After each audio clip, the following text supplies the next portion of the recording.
The opioid epidemic nationwide means Florida has its share of cases of addiction, overdose, and death. The most recent Florida Medical Examiner's report shows a 35% increase in opioid-related deaths from 2015 to 2016. There are also stories of recovery, and WUFT's Samantha Serbin brings us one today.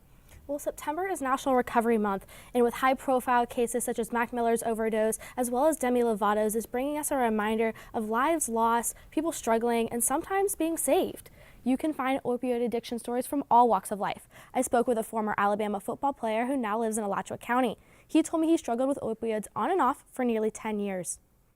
Hey, if you don't get help, we're done with you. It wasn't until Jacob Jones almost lost his connection to his family that he decided to throw up a white flag and go to rehab. I can't even imagine what it was like for my family to sit there and to watch your baby boy or to watch your brother sit there and go through the stuff that I went through.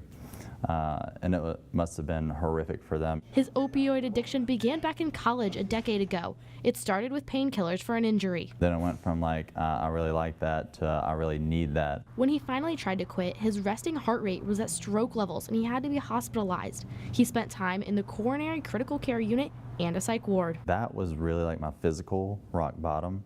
Jones entered the Florida Recovery Center in 2016, where he met Dr. Anthony Russell. My interactions with Jacobs have been great. The psychiatrist says it helped that Jones was finally determined to change and becoming more optimistic. He kind of went with full fervor, and I think that's what, that's the fire that he carries with him when he goes out and helps other people who are suffering. Jones has been sober for about 2.5 years now. He wishes he could explain the lifestyle differences to current addicts. And it's just a terrible way of life. It's just a completely selfish way of life, and it closes you off from seeing all the good things that life has to offer you. So that's one thing that I would say, that there's a better life out there, and just encourage them to go and at least try it.